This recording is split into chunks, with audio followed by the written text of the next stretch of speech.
Christmas night is supposed to feel safe. Warm lights, quiet streets, and the sense that nothing bad should happen. But every year, real horror stories unfold on Christmas night, when the world goes quiet, the snow falls, and people realize they are not as alone as they thought. Tonight, you will hear 10 true horror stories that happened on Christmas night. Story 1. Silence on Christmas night. I woke up at 3 in the morning on Christmas and knew immediately that something was wrong with the silence. Not the peaceful kind of silence. Not the soft hush of snow falling outside or the quiet of a house at rest.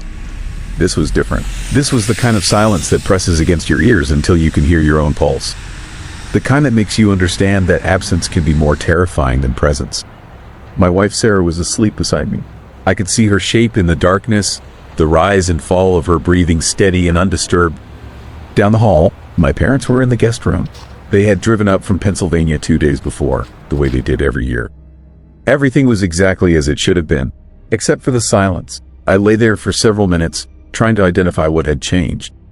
The house felt wrong in a way I could not name. It was as if the building itself had stopped breathing. I stared at the ceiling, listening for anything. The furnace should have kicked on. The refrigerator should have hummed. The old pipes should have creaked the way they always did in winter. Nothing. I sat up slowly, careful not to wake Sarah. The bedroom felt colder than it should have been, even for December in upstate New York. I could see my breath forming small clouds in the air. The digital clock on the nightstand was dark. No power. That would explain the silence, at least partially. But it did not explain the feeling of wrongness that had settled into my chest like a stone. I stood and walked to the window. We lived on the edge of a small town, our house backing up to dense woods that stretched for miles. In winter, those woods became a wall of darkness that swallowed everything. I pulled back the curtain and looked outside. The street was empty. Every house dark. The streetlights were out. The snow that had been falling when we went to bed had stopped, leaving everything covered in a thick white blanket that reflected what little moonlight filtered through the clouds. It should have been beautiful. Instead, it looked like a photograph of a place where people used to live. I moved away from the window and made my way to the hallway. The floorboards did not creak beneath my feet. Even my footsteps seemed muted, absorbed by the oppressive quiet. I reached my parents' door and stood there, listening. I could not hear them breathing. I could not hear anything at all. My hand hovered over the doorknob for a long moment before I turned it and pushed the door open slowly. The room was dark, but I could make out their shapes in the bed, both of them lying still. I stood there watching for movement, for any sign of life, and felt my heartbeat accelerate. Then my father shifted slightly, turning in his sleep, and I released the breath I had been holding. I closed the door and went downstairs. The Christmas tree stood in the corner of the living room, its lights dead without power. The presents we had opened earlier were still scattered around it, wrapping paper and ribbons, empty boxes. All of it looked staged somehow, like a display in a store window. I walked past it to the kitchen and looked out the back window toward the woods. That was when I saw the footprints. They came from the tree line, crossing our backyard in a straight line toward the house. Not animal tracks, human footprints, large ones. They stopped at the edge of the patio, just below the kitchen window where I stood. I could see where the person had stood, the snow compressed beneath their weight.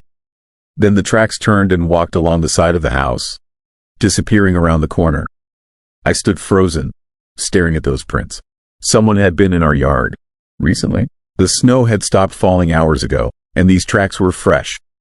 Clean edges. No wind had disturbed them. Someone had walked up to our house in the middle of the night and stood outside our window, watching. I moved quickly to the front door and checked the lock. Secured. I went to the back door.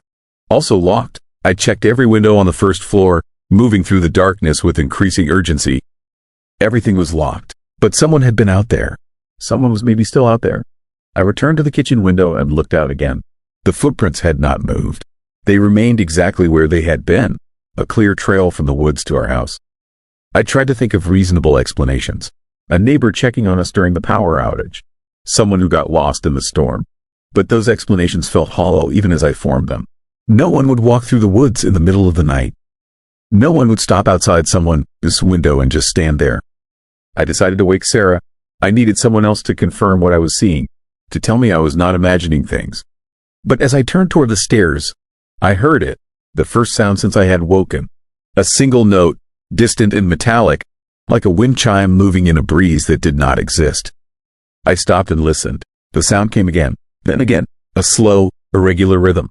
It was coming from outside, from the direction of the woods. I went back to the window. The trees at the edge of our property were barely visible, dark shapes against darker sky. I could not see anything moving, but the sound continued, growing slightly louder. Not a wind chime, something else. Something hollow and resonant, like metal striking metal. My rational mind tried to supply explanations. A loose gutter somewhere, a fence gate swinging, but we had no metal gate, and there was no wind. The air outside was completely still. The sound stopped abruptly, leaving behind that terrible silence again. I stood at the window, barely breathing, waiting for it to return. Seconds passed, then minutes. Nothing, just the crushing weight of that absence. I checked my phone. No signal. The screen showed 3:30 in the morning. 2.5 hours until sunrise.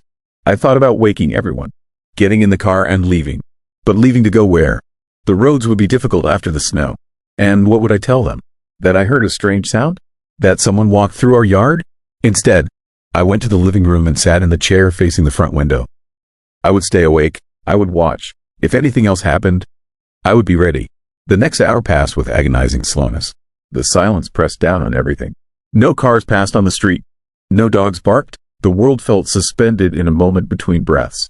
I kept expecting something to break the tension. A sound. A movement. Anything. But nothing came. At some point I must have started to drift because I jolted awake to find pale gray light filtering through the windows.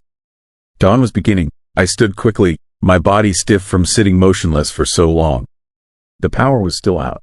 The house still cold. But morning had arrived, and with it came a small measure of relief. I went to the kitchen window. The footprints were still there. They had not been a dream. In the growing light, I could see them clearly. The trail from the woods, the spot where someone had stood. But now I could also see something else, something I had missed in the darkness. There were no footprints leading away. The tracks came from the woods to our house. They stopped at the window, and then they simply ended. There was no return path, no indication of where the person had gone. Just those prints arriving and stopping, as if the person had vanished from that exact spot. I stared at them, trying to make sense of what I was seeing. The snow around them was undisturbed, perfect and smooth. If someone had walked away in any direction, there would be marks. Disturbances. Something. But there was nothing. Just that single line of approach ending at our house. I heard movement upstairs. Sarah was waking. My parents would be up soon. I should go to them. Tell them what I saw. But I could not move. I stood at the window, looking at those impossible footprints, and felt the fear that had been building all night crystallize into something sharper. Sarah appeared in the kitchen doorway, wrapped in her robe. She looked tired but smiled when she saw me. I wanted to tell her, wanted to point to the window and show her the prints. But when I turned back to look, the light had shifted. The angle of the early morning sun was illuminating the yard differently now. And I could see more prints. Dozens of them, hundreds, coming from every direction in the woods. All of them approaching the house from different angles. All of them stopping at various points around the property. None of them leading away. Sarah asked if the power was still out. I heard her voice but could not process the words. I was counting the prints, trying to understand how many people would have to walk through deep snow in the middle of the night to leave that many tracks. Trying to imagine them all standing there in the darkness, surrounding our house, watching us sleep. Then I noticed something else, something that made my blood turn cold. There were prints on the patio, right outside the sliding glass door, but these were different. These were coming from inside, from our house, leading out. I looked at Sarah. She was still talking, oblivious, asking about breakfast. I looked down at my own feet, at the floor beneath them, small puddles of melted snow forming around my bare soles. My feet were wet, ice cold. I had no memory of going outside. My father appeared at the top of the stairs, asking about the power. My mother's voice called from the guest room, wondering if we had coffee. Normal sounds, normal voices, but they seemed to come from very far away, as if I were hearing them through water.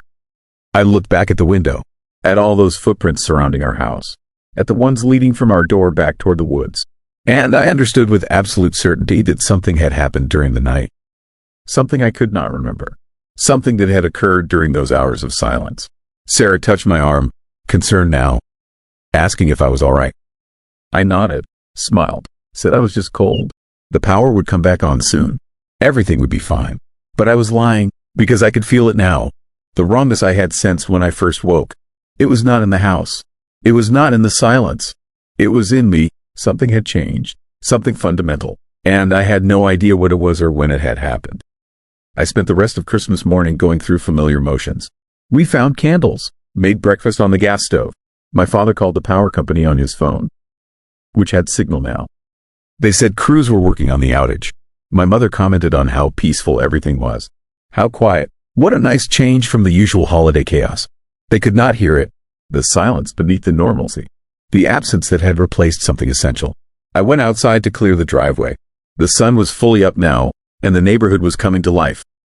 I could see other people emerging from their houses, waving, calling out Christmas greetings. Everything appeared normal, except I kept finding more footprints, not just around our house, around every house on the street, circling, approaching, all stopping at the same time, all lacking any return path. No one else seemed to notice them, or if they did not find them disturbing. Just marks in the snow. Nothing unusual about that.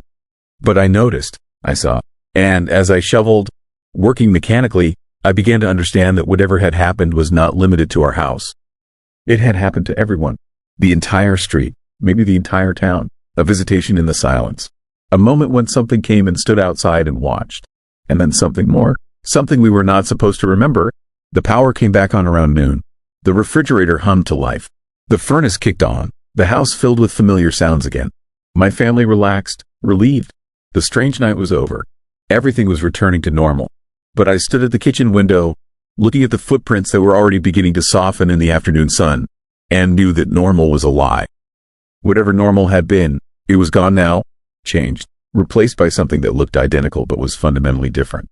That night, we all went to bed early, exhausted from the day. Sarah fell asleep immediately. I lay beside her, listening to the house settling. The ordinary creaks and sounds that should have been comforting, but I could not sleep. I kept thinking about those hours of silence, about the footprints, about the wet floor beneath my feet. At some point, deep in the night, I heard Sarah breathing beside me. Slow and steady, but it sounded different somehow. The rhythm was wrong, just slightly off from what it should have been. I turned to look at her in the darkness, and for just a moment, I saw her eyes. Open, staring at the ceiling, not blinking, not moving. Then she rolled over, adjusting in her sleep, and the moment passed. I told myself I had imagined it, that the fear was making me see things that were not there. But I do not think I imagined it, just like I do not think the silence was natural, or that the footprints were made by neighbors or strangers. I think something came to our house on Christmas night.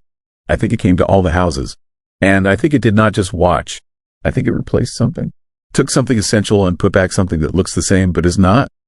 And now I lie here every night, listening to my wife breathe, listening to my parents moving in the room down the hall, listening to the house creak and settle. All of it sounds right. All of it looks right. But the silence is still there, underneath everything, pressing down, waiting. And sometimes, when no one else is around, I catch them staring. Sarah, my father, my mother, just for a moment, their eyes fixed on nothing. Not blinking, not seeing, just staring at something I cannot see. Something that came in the silence and never left. The footprints melted days ago. The power stayed on. Life continued, but I know what I saw. I know what I felt. And every night, I lie awake, wondering if I am the only one who remembers. Or if I am the only one who was not replaced. The silence is always there now, just beneath the surface, waiting for me to stop noticing, to accept, to forget, but I cannot forget. Because sometimes, in the darkest part of the night, I can still hear it. That metallic sound from the woods, slow and rhythmic, getting closer. Story 2. Call that came after midnight. The phone rang at 12:43 in the morning on Christmas night, and I knew immediately that something was wrong because I had disconnected it 3 days earlier. I was alone in my grandfather's cabin, 30 miles from the nearest town in northern Michigan, surrounded by snow and darkness and the kind of silence that makes you aware of your own breathing. The cabin had been empty for 2 years since he passed, and I had driven up to spend the holidays sorting through his things, deciding what to keep and what to let go. The isolation felt necessary. I needed the distance from everything familiar, from the weight of another year ending badly. But the phone should not have been working. I had unplugged it myself when I arrived. The cord lay coiled on the floor beside the small wooden table in the hallway. I could see it from where I sat by the fireplace. The jack pulled cleanly from the wall. No connection to anything. Yet the ringing continued, sharp and insistent in the stillness. cutting through the crackle of burning wood and the low moan of wind against the windows. I stood slowly, my heart beginning to accelerate in a way that felt unreasonable. It was just a malfunction, some residual electrical charge or crossed wire in the ancient phone system. Rural areas had strange quirks. I told myself this as I walked toward the sound, my footsteps creaking on the old floorboards. The phone was a rotary model, olive green, the kind that weighed enough to hurt if you dropped it. It sat on the table exactly where I had left it, and it was ringing. The bell inside the casing hammered away with mechanical certainty. I reached down and touched the disconnected cord to confirm what I already knew. No power, no line, nothing. I picked up the receiver. Static filled my ear immediately, thick and layered, the sound of vast empty space between transmission points. Underneath it, I thought I heard something else. A rhythm, breathing, maybe, or wind moving through a narrow opening. I pressed the phone closer and listened, my pulse loud in my temples. Then a voice emerged from the static. Low, distorted, barely human. It said my name, not a question, not a greeting, just my name, spoken with absolute certainty, as if the caller had been waiting a very long time to say it. The sound carried a weight that made my skin tighten. I pulled the phone away from my ear and stared at it, then brought it back slowly. The static had changed. It was moving now, shifting in patterns that almost resembled words. I strained to separate meaning from noise, leaning against the wall for balance. The firelight threw my shadow long and thin across the hallway, stretching toward the front door. The voice came again, clearer this time. It told me to go outside. I hung up immediately. The receiver clicked into place and the ringing stopped. My hands were shaking. I looked at the disconnected cord again, traced it with my eyes to where it lay on the floor, then followed the line to the wall jack. Empty. No connection. Impossible. The cabin felt smaller suddenly. The walls too close. I returned to the fireplace and sat down, forcing myself to breathe slowly, to think rationally. Phone lines could carry residual signals. Old systems did strange things. There were explanations for everything if you looked hard enough. But the voice had known my name. It had spoken with intention. I tried to focus on the fire. The flames moved in their predictable patterns, consuming wood in the same way they always had. Outside, the wind picked up, pushing against the cabin with enough force to make the windows rattle in their frames.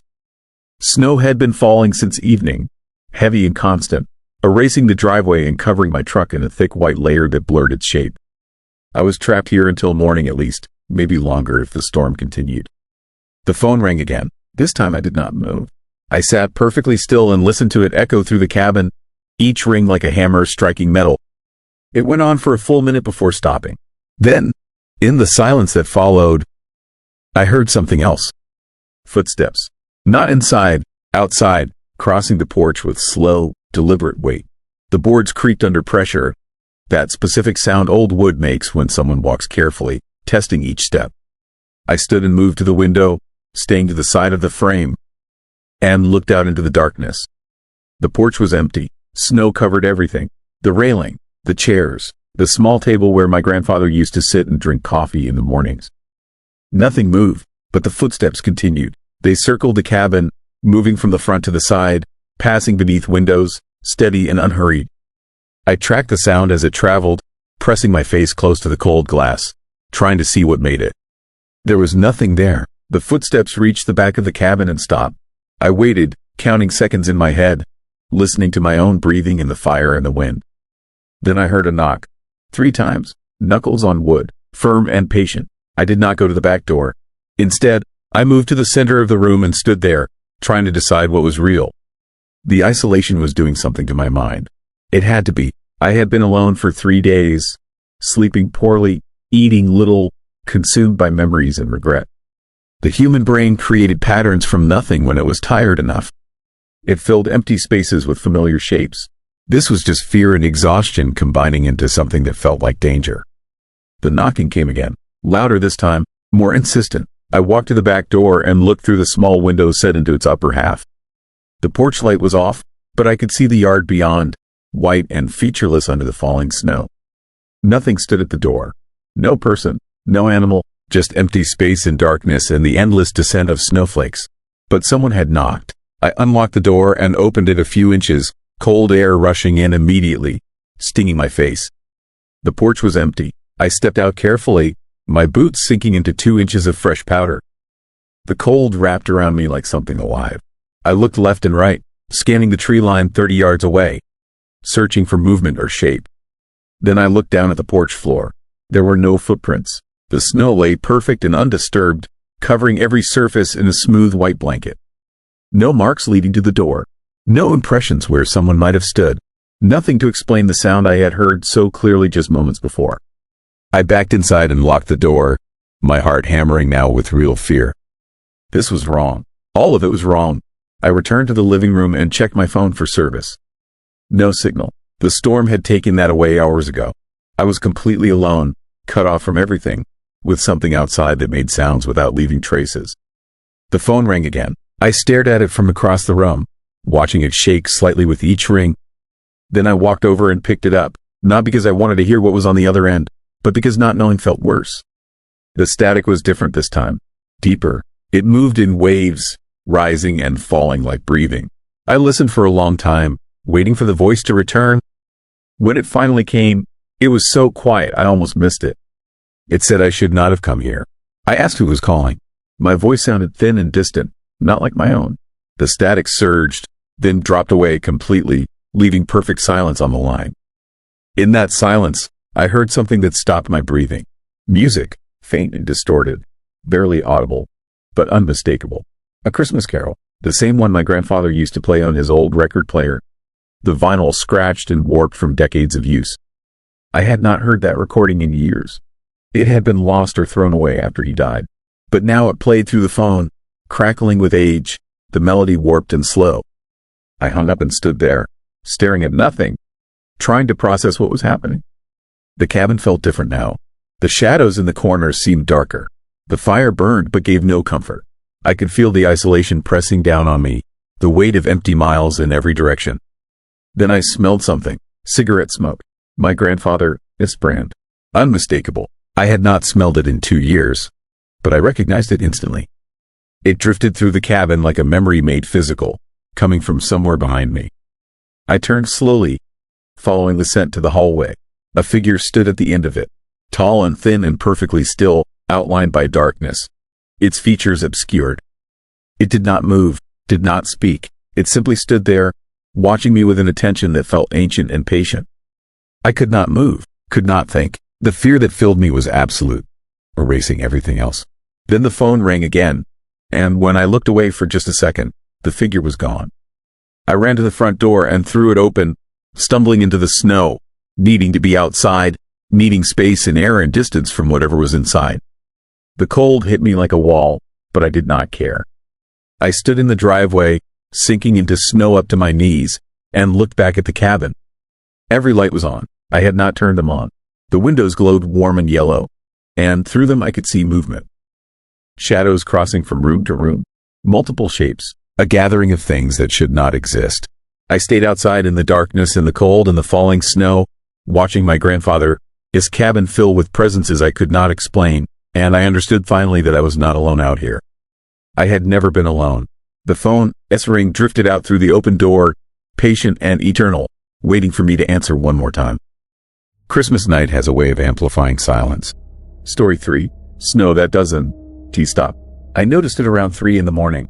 The kind of time when you were not quite awake and not quite dreaming. That unsettling hour when the house settles into its deepest silence. I had been staring at the window for a while without realizing it. The bedroom was cold. Not the normal kind of cold that comes with December in Wisconsin, but a deeper chill that made me question whether the furnace was still working. That is when I saw the snow falling. It was falling slowly, heavily, the flakes so large they seemed almost unreal. My stomach tightened. I had gone to bed around 11, after watching the weather report. The storm was supposed to pass by midnight. The meteorologist had been certain. Clear skies by morning. Those were his exact words.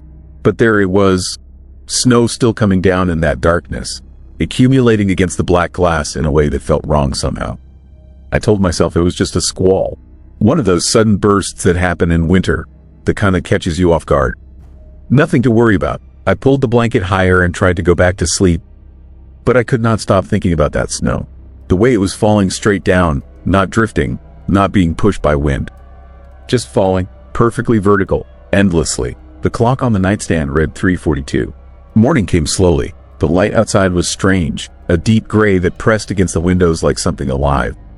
I got out of bed and moved to the window in the hallway. The snow had covered everything. The driveway, the mailbox, the fence, all of it buried under a thickness that looked wrong for the time it had been falling. It was at least 2 feet deep, maybe more. The roads would be impassable. I would need to call in to work. I went downstairs and looked at my phone. No signal bars, just a small X in the corner. The landline was dead too. The lines must have come down with the weight of the snow.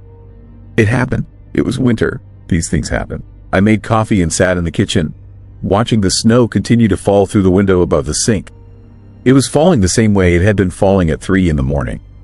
Straight down, steady, no wind, no variation, just falling and falling and falling. The drifts against the side fence were getting higher.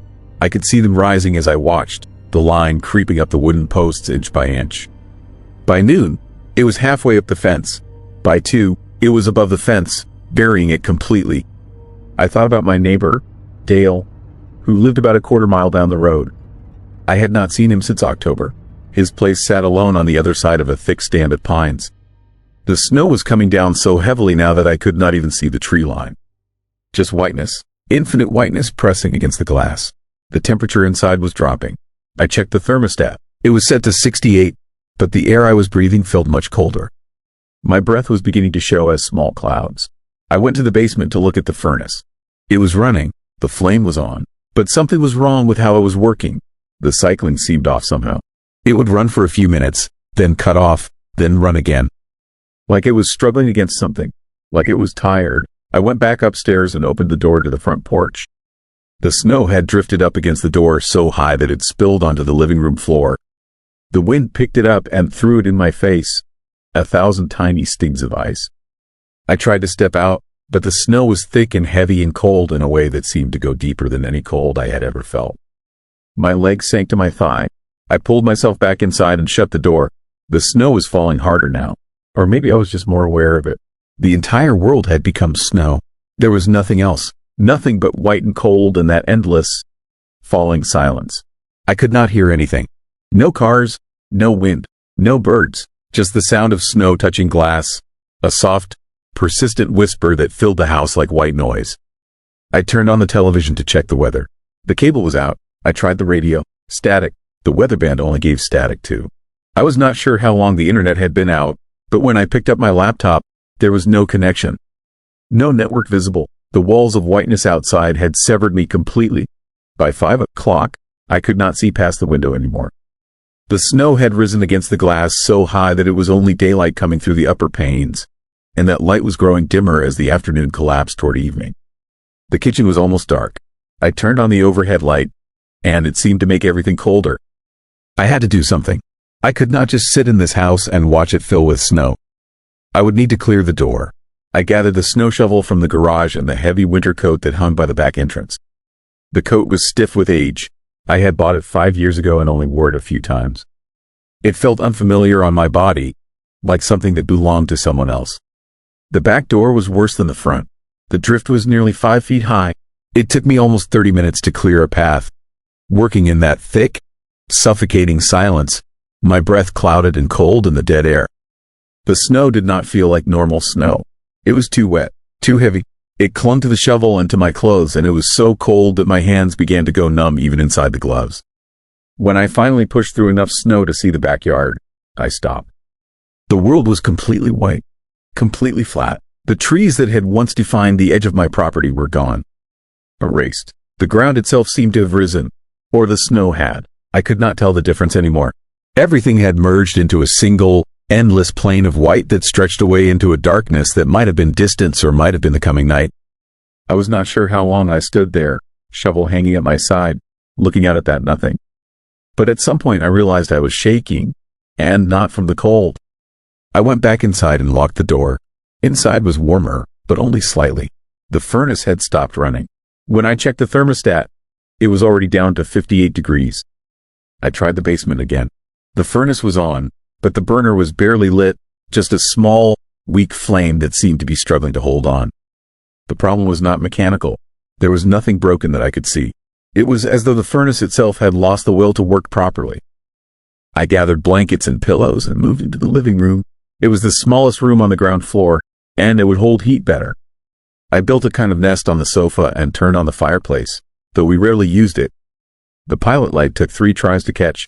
When it finally did, the flames that rose were thin and pale, nothing like the warm orange glow I remembered. But it was something. It was better than nothing. The snow had stopped. I noticed it around 8 in the evening. The silence had changed. It was no longer that soft, continuous whisper of snow against glass. It was just silence, pure silence. I went to the front window and looked out into the night. The snow was no longer falling. It had stopped completely. The world outside had become perfectly still, perfectly black, perfectly empty. The relief I felt lasted for about 5 seconds, because that was when I realized that I could no longer see the telephone pole. It had stood 50 feet from my house, a familiar landmark that had been part of my view for the 15 years I had lived here. A wooden pole with 3 crossbars and the lines of communication stretched along the top. But now it was gone. The snow had buried it so completely that there was no sign it had ever existed. Just a flat expanse of white that rose from the ground like a wall. I went to the side window and looked down the driveway toward the road. The snow there was just as high. There was no road anymore. There was no driveway. There was only snow, an ocean of it, deeper than any snow I had ever seen in my life. And I had lived in Wisconsin my entire adult life. The house was getting colder. I checked the thermostat, 42 degrees. The furnace was no longer trying to work. The burner had gone out completely. I went down to the basement and tried to light it again. The ignition would not catch. I held the button down for 30 seconds, 60 seconds, and nothing happened. The gas was there. The lines were intact, but the furnace had simply stopped, as though it had decided that heating the house was no longer possible. I brought more blankets from the bedroom and wrapped myself in them. I sat by the fireplace in that thin, pale light and tried not to think about how cold it was getting. The fire was not providing much heat. The room was already down to the high 30s, and the fireplace seemed to be pulling heat out faster than it was generating it. I turned it off and sat in the darkness instead. That was when I heard the sound. It was coming from outside, but muffled by the snow and the walls. A kind of grinding noise. A sound like machinery moving through something heavy and viscous. It was rhythmic, steady, almost like breathing. I moved to the window and tried to see what was making it, but the darkness outside was complete. My eyes could see nothing. There was only the sound, and the cold pressing against the glass, and my own heartbeat which had become too fast and too loud. The grinding sound continued for what might have been an hour. It might have been 3 hours. Time had become difficult to track. It seemed to be moving slowly around the house, circling it in that cold darkness. That terrible grinding sound never stopping, never varying, never giving me any sense of what it was or what it wanted. Then it stopped. The silence that followed was somehow worse than the sound. In the silence, I could hear the house settling around me, the wood contracting in the cold, the ice forming on the windows, the wind that I could not see or feel, but that I knew must be there, moving through the snow, sculpting it into new shapes, new walls, new barriers. I realized around midnight that I had made a mistake, a serious mistake. My mistake was in thinking that the snow was unusual, remarkable, something that required explanation or concern. But there was another possibility that I had not considered. The possibility that this was normal, that this was exactly how it was supposed to be, that my expectations of weather and seasons and the normal progression of winter had been wrong. Not just wrong, but laughably, dangerously wrong. I thought about this in the darkness by the cold fireplace, wrapped in blankets that were no longer keeping me warm. I thought about how the snow had started before the storm was supposed to end, how it had fallen in perfect, straight lines, how it had risen higher and higher, faster than real snow should rise, how the furnace had failed, how the phones had gone dead, how everything in the world beyond my windows had simply ceased to exist, replaced by whiteness and silence in something that I could not name. There was snow outside my window right now, fresh snow, falling straight down, not coming from clouds that I could see or feel or understand, just falling, appearing, existing in the space between the sky and the ground, where it had no business being, where no snow could possibly be coming from if it was no longer storming, if the sky was supposed to be clear. But there it was. I moved to the window and pressed my palm against the glass. It was so cold that I pulled my hand back immediately, but not before I felt something else. Something beneath the cold, something on the other side of the glass. A kind of pressure, a weight, like there was something pressing back, all around the house, trying to get in. trying to compress everything inside into smaller and smaller spaces, trying to fill every gap, every crack, every pocket of air with that endless, impossible snow. The house is even colder now. I can see my breath in the fireplace light. The blankets are not helping anymore. When I exhale, the air seems to freeze before it reaches the glass. The windows are starting to frost over from the inside, which should not be possible, but it is happening. Great fractals of ice are spreading across the panes like living things, like something is being written there in a language I cannot read. There is snow outside the window. Fresh snow, falling straight down. The kind of snow that should not exist. The kind of snow that is not supposed to appear when the storm has passed.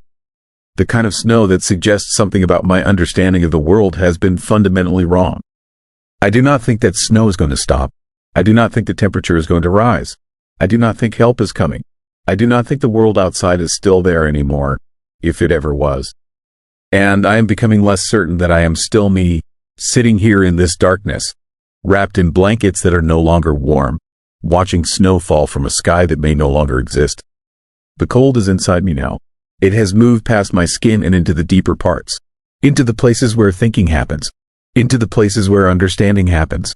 And I can feel it doing something there, changing something, making everything less certain, making the line between what is real and what is not real begin to blur and fade. There is snow outside the window. It has always been there. It will always be there. And I think, finally, that I am beginning to understand why. Story 4. Lights went out at 12:17. The power went out at exactly 12:17 in the morning. And I know this because I was staring at the clock when it happened, unable to sleep, watching the red numbers glow in the darkness of my bedroom. What disturbed me was not the blackout itself but the silence that came with it. Every house on my street went dark at the same instant. I could see this through my window because I had been lying awake for hours, restless and uncomfortable, looking out at the neighborhood I had lived in for 3 years. The streetlights died, the porch lights vanished, every illuminated window went black in perfect synchronization, as if someone had thrown a single switch that controlled everything.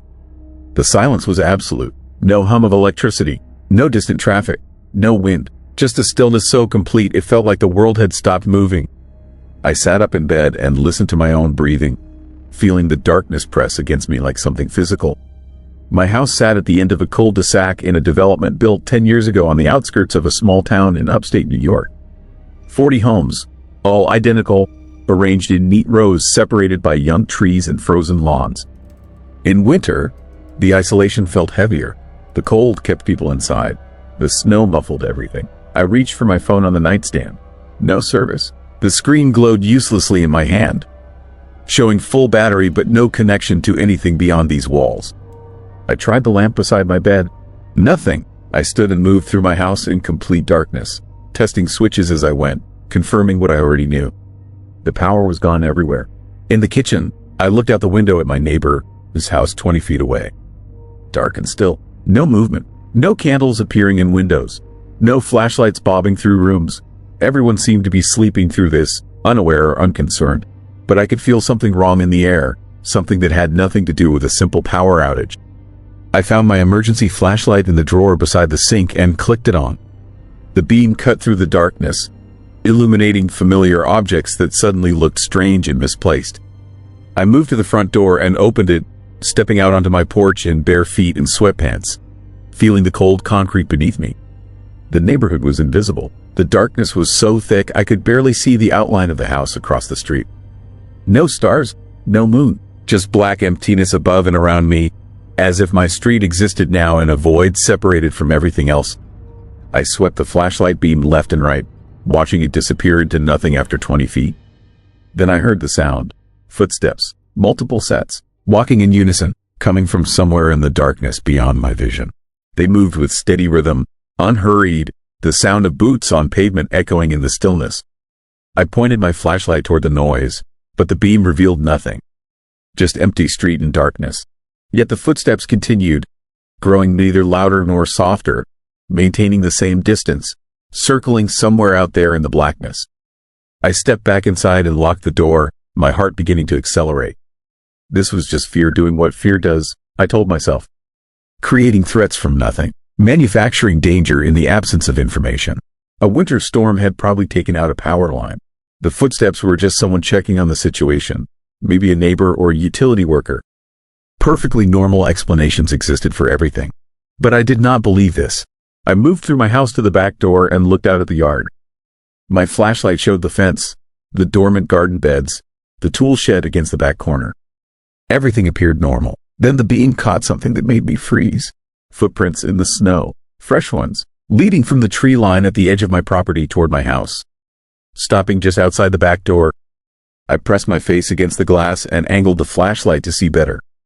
The prints were large, made by boots, spaced evenly as if someone had walked slowly and deliberately across my yard. They ended at my door, but there were no prints leading away. Whoever had made them was still here. I backed away from the door and stood in my kitchen, listening. The house was silent except for my breathing and the faint creak of settling wood. I checked every room methodically, shining my light into corners and behind furniture, finding nothing. No one was inside, but the footprints were real. I had seen them clearly. I returned to the front window and looked out at the street again. My flashlight beam trembled slightly in my hand. The darkness seemed deeper now, more oppressive. I could not see any other houses anymore, could not tell where my property ended and the street began.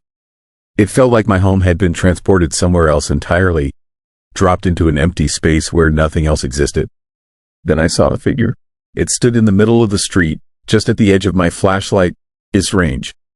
Tall and motionless, its shape vague and indistinct, like a shadow given form. I could not see features or clothing, only an outline that suggested something human but wrong in proportions I could not quite identify.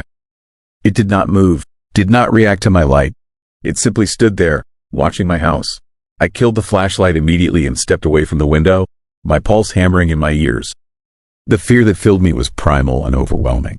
Every instinct screamed to hide, to make myself invisible, to not be seen.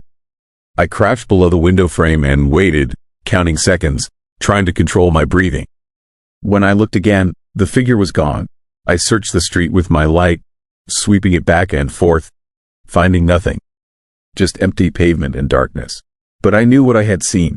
Something had been standing there, something that moved in the single second I had looked away. My phone vibrated in my pocket, startling me so badly I almost dropped the flashlight. I pulled it out and stared at the screen. A text message, but that was impossible. There was no service. The message had no sender, no number, just words appearing on my screen as if typed by no one. It said, "Stay inside." I read it 3 times, my hands shaking. Then the phone went dark, battery dead despite showing 80% charge just moments before. I was alone now with no communication, no power, no way to call for help. The footsteps started again. This time they were on my porch, slow and heavy, crossing from one end to the other. I heard each board creak under weight, back and forth, back and forth. A methodical patrol. I stood frozen in my living room, trying to decide what to do. Every option felt wrong. Staying inside meant being trapped. Going outside meant walking into whatever was out there. There was no good choice. The footsteps stopped at my front door. I watched the door from across the room, gripping my flashlight like a weapon. The handle did not turn. No knock came, just silence. But I could feel presence on the other side, something waiting with infinite patience. Then the handle began to turn slowly. I had locked it. I was certain I had locked it, but the mechanism clicked and the door began to open, cold air seeping through the widening gap. I ran to it and threw my weight against it, slamming it shut, engaging the deadbolt with shaking hands. My shoulder ached from the impact. I pressed my ear to the wood and listened. Nothing. No sound of retreat. No footsteps moving away. Just silence. I backed away from the door and tried to think clearly. This was not random. Something specific was happening in my neighborhood. Something that had started at exactly 12:17. The synchronized blackout. The absolute silence. The figures in the darkness. It all felt orchestrated, planned. I needed to see if anyone else was experiencing this. I went to my neighbor's house in my mind. The retired couple who lived 20 feet away. Bob and Linda. I had spoken to them maybe 5 times in 3 years. Brief exchanges about weather and property lines. But they were the closest people to me now. If I could reach them, we could figure this out together. I gathered my courage and opened the door again, stepping out into the cold darkness. My flashlight beam cut through the blackness as I moved quickly across my lawn toward their house. The frozen grass crunched under my bare feet. The air was so cold it hurt to breathe. I reached their porch and knocked on their door, quietly at first, then harder when no response came. The door swung open at my touch. Unlocked. I shone my light inside.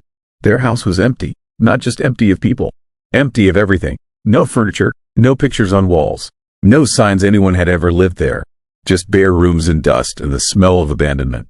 I walked through in disbelief, checking every space, finding nothing.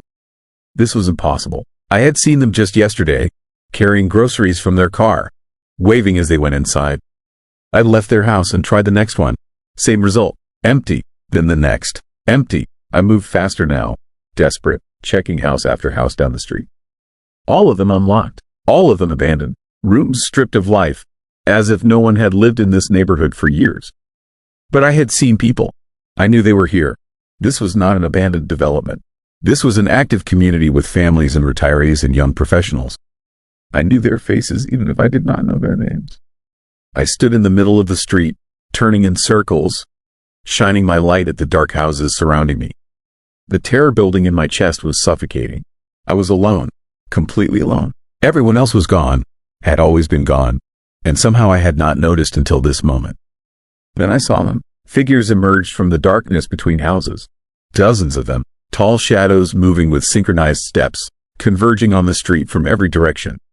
They formed a circle around me, standing perfectly still at the edge of my flashlight, this reach.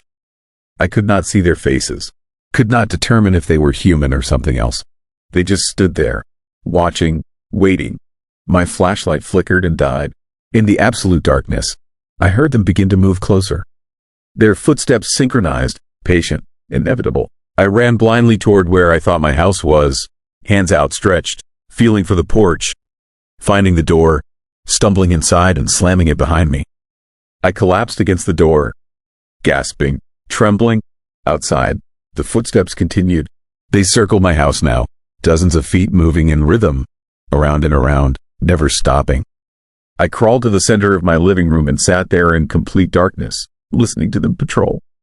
The power has not come back on. My phone is dead. The footsteps continue outside, hour after hour. Dawn should have come by now, but the darkness remains absolute.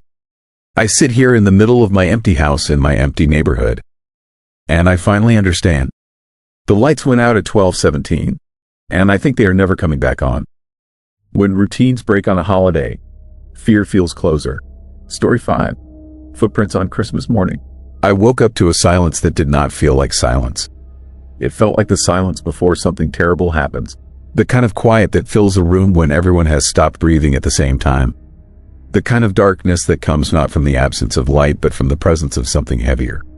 Something watching. I lay in bed for a long moment, unsure of why I had opened my eyes, unsure of what had pulled me from sleep. It was Christmas morning. The realization sat in my chest like a stone. I had been alone for 4 days now, since my wife left for her mother's funeral in Michigan. The drive was supposed to take her 7 hours. She was supposed to be back by the 23rd. But the snow had come early, heavy and sudden, and the highways had closed. She was stuck there until the roads opened again. We had not spoken since yesterday morning. The cell service in this part of Vermont was unreliable even on good days. I got out of bed and moved to the window. The snow had stopped sometime in the night. The world outside was perfectly white, perfectly still, perfectly beautiful in that eerie way that winter mornings can be. The kind of beautiful that makes you feel small. The kind of beautiful that makes you feel alone. I dressed in the cold and went downstairs. The house was freezing. I had let the fire die down too much the night before. I rebuilt it in the living room and made coffee in the kitchen, moving through the morning routine with that peculiar lethargy that comes from being in a house by yourself for too many days. Everything felt heavier when no one else was there. Even the air seemed to have weight. I was on my second cup of coffee when I noticed them. Footprints in the snow outside the kitchen window. Fresh footprints, leading across the backyard from the direction of the forest. They came toward the house and then they stopped, right at the edge of the tree line, about 40 feet from my back door. They just stopped, like whoever had made them had simply frozen in place or vanished into the air. My first thought was that a deer had walked through, but these were not deer tracks. They were human. The spacing was all wrong for a deer. The depth was all wrong. Someone had walked through that snow with weight and intention. Someone had walked from the forest toward my house and then simply ceased to exist. I set down my coffee and went outside. The cold hit me like a physical force. It was the kind of cold that makes breathing painful, that makes your eyes water instantly, that makes your mind go small and sharp. I wrapped my coat tighter and walked out into the backyard, following the line of footprints. They came from deep in the forest, emerging from between two pine trees that I had always thought were beautiful. The tracks went straight. No wandering, no hesitation, just a direct line toward my house. And then they stopped. I stood where they ended and looked around. The snow around me was completely undisturbed. No other tracks, no signs of anything else. Just these footprints coming from the forest and then ending, as though the person who had made them had simply stepped out of the world. I looked back toward my house. The back door was still locked. Every window was intact. There was no sign that anyone had tried to get inside. But someone had come close. Someone had walked through the forest to my house on Christmas morning. Someone had stood here in this cold, on this white emptiness, and then disappeared. I went back inside and locked the door. I checked every lock in the house. Front door, kitchen door, basement door, all of them secure, all of them exactly as I had left them. I sat in front of the fire and tried to think of reasonable explanations. A stranger on a morning walk. Someone lost from the main road. Someone hiking. But the footprints had come from deep in the forest. There was no main road in that direction. There were no hiking trails.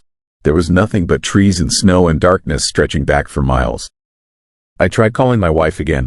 No signal. I tried the landline. Dead. The ice must have brought the line down. It was not unusual. Vermont winters were full of downed lines and broken connections. People got used to it. You learn to live with isolation. You learn to accept that sometimes you are simply cut off from the rest of the world, separated by weather and distance and the indifference of nature. But the footprints were not indifference. The footprints were intention. I spent the morning watching the backyard. I sat by the window with coffee that had gone cold and watched the place where the footprints ended. Nothing happened. No movement. No sounds. Just the white snow and the dark trees and that terrible sense of being observed by something I could not see. By afternoon, I had convinced myself that I was overreacting. I had convinced myself that there was probably a simple explanation. People hiked through forests. People got lost. People walked strange paths and ended up in strange places. It meant nothing, but then I noticed something else. The footprints had changed. When I looked at them in the morning light, they came from the forest in a single line. Straight, purposeful. The imprints were clear and deep. But now, as the sun began to sink toward the horizon, the footprints seemed to have multiplied. There were more of them now, not overlapping the original set, but running parallel to it. Multiple tracks, all coming from the forest, all ending at the same place, all converging on a spot about 40 feet from my back door. I went outside again. The cold was even more brutal now. The sun was dropping fast, taking the light with it, and the temperature was falling toward something that felt dangerous. I walked out to the spot where the tracks ended. I knelt down in the snow and looked at them closely. There were at least 5 different sets of footprints. Maybe more. They all came from the forest at slightly different angles, all heading toward the same point. The imprints were fresh. The edges were sharp. Some of them had only a thin skim of new snow over them. They could not have been made more than an hour or two earlier. But I had been watching the backyard all day. I had not seen anyone. I had not heard anything. No voices, no movement. Just that terrible silence and that awful sense of isolation that comes from being completely alone in a house surrounded by snow. The sun was almost gone. The light was fading into that eerie gray blue that comes just before full darkness. I could see my own breath in clouds in front of me. My fingers were going numb. I should have gone back inside. I knew I should have gone back inside. But I was looking at the snow where all the footprints ended, looking at that empty space. And I was trying to understand what could make human beings simply vanish from the world. That was when I saw the footprints behind me. Fresh footprints in the snow, coming from the direction of the house. New tracks that had not been there when I walked out. And they were leading toward the forest, leading away from my home into the darkness of the trees. The imprints were the same size as the ones coming in. The spacing was the same. The depth was identical. Someone had walked out of my house. While I was standing in the backyard, while I was standing here in this cold darkness, looking at the convergence point, someone had walked out of my locked house and headed into the forest. I ran for the back door. My heart was hammering so hard I thought my chest might break open. My hands were shaking so badly I could barely turn the handle. The door was locked, exactly as I had left it, locked from the inside. The windows around it were unbroken. The frame was intact. There was no sign of forced entry. But someone had come out of that door. Someone had crossed the yard while I was not looking and left footprints heading into the darkness. I got inside and locked the door and turned every light on in the house. Every switch, every lamp. I moved through the rooms checking for signs of intrusion. The living room was untouched. The kitchen was empty. The bedroom showed no evidence of disturbance. The basement was locked. The windows were all secure, but something inside my chest had gone tight. Something inside my mind had begun to doubt what I was seeing, what I was understanding, what was real and what was not. I sat in the living room with every light burning and watched the snow outside. I could see the tracks now, visible in the light that spilled from my windows. The ones coming from the forest. The ones ending at that point of convergence. The ones that came from my house heading into the darkness. All of them visible. All of them real. All of them there. The cold pressed against the walls. The silence pressed against the windows. And I sat in that terrible artificial light, shaking with a fear that I could not name because I could not understand what was happening. I had locked every door. I had left no windows open, but the footprints were real. The convergence was real. The sense that something had been here, something that had come from the forest and approached my house and then somehow ended up inside, and then left again, heading back into the darkness, was more real than my own heartbeat. I did not sleep that night. I sat in the living room and watched the windows and tried not to think about how the footprints had multiplied, how they had changed, how they seemed to be getting deeper, more insistent, more real with every hour that passed.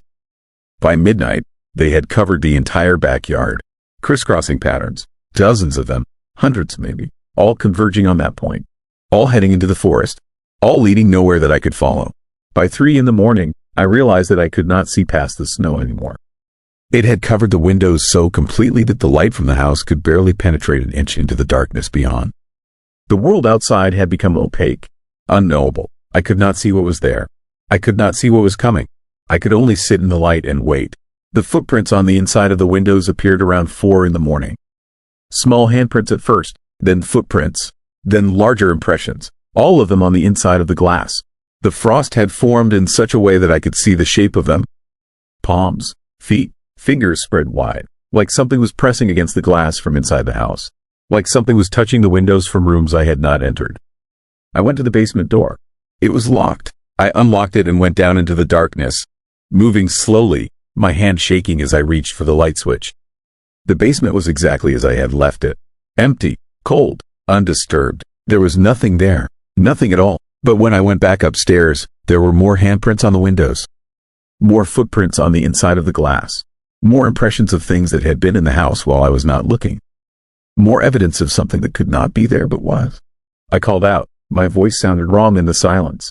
Small, uncertain. I called out again and again, moving through the house, turning on every light, checking every room, and finding nothing.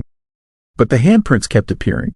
The footprints kept multiplying. Whatever it was inside now. It had come from the forest and approached the house and ended at that impossible point of convergence and somehow gotten inside. And now it was moving through my home, leaving its marks on the glass, moving through the rooms while I sat in that burning light and tried to understand what was happening to me. The sun came up slowly. The Christmas morning light filtered through the snow-covered windows and painted everything a strange shade of gray. The handprints on the glass had faded in the daylight, but they were still visible. Still there, a record of the night I had just lived through. Evidence that something impossible had occurred. I went to the window and looked out at the backyard. The footprints were still visible in the snow. All of them. The ones coming from the forest. The ones converging. The ones that had come from my house heading back into the darkness. All of them preserved in the snow like a map of something I could not understand. And then I realized something that made the cold inside my chest go deeper than any cold outside could reach. I realized that the footprints coming from the forest were the same size as my own footprints. The same depth, the same spacing. The prints heading back into the darkness bore the same characteristics. Everything about them was identical to my own feet. Everything about them was me.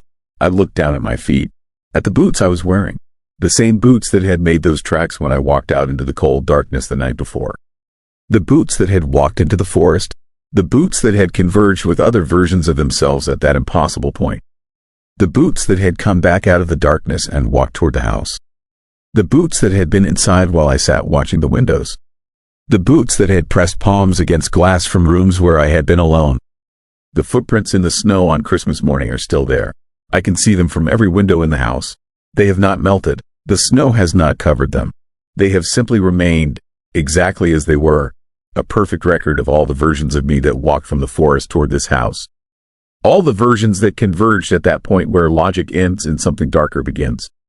I am still alone. My wife has not called. The roads are still closed. The lines are still down. And every time I look at the snow outside, I see more footprints. More versions approaching. More tracks from the forest leading toward my door. And I cannot remember if I locked all the doors this morning. I cannot remember if I checked all the locks. I cannot remember what I did when I woke up. I cannot remember what I did when I was sleeping. I cannot remember if I am still sitting in this living room or if I have been standing in the snow the entire time. I cannot remember which version of myself is doing the remembering. The footprints on Christmas morning are leading somewhere. They are all converging on a point I can no longer find. And I think, finally, that I am beginning to understand that it is not something that came from the forest that I should have been afraid of.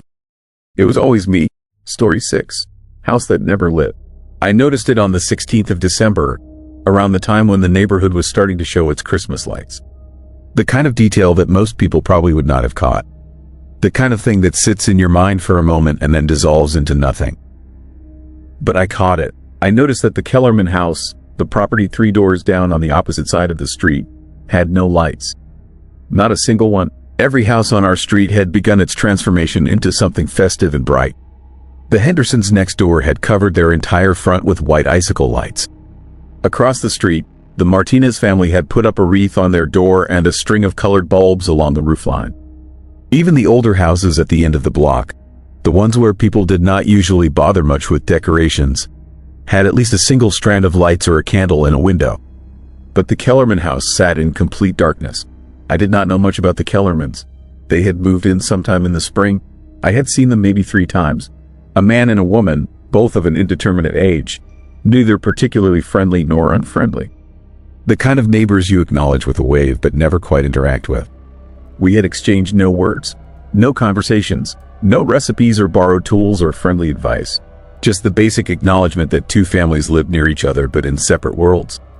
The house itself was not particularly unusual.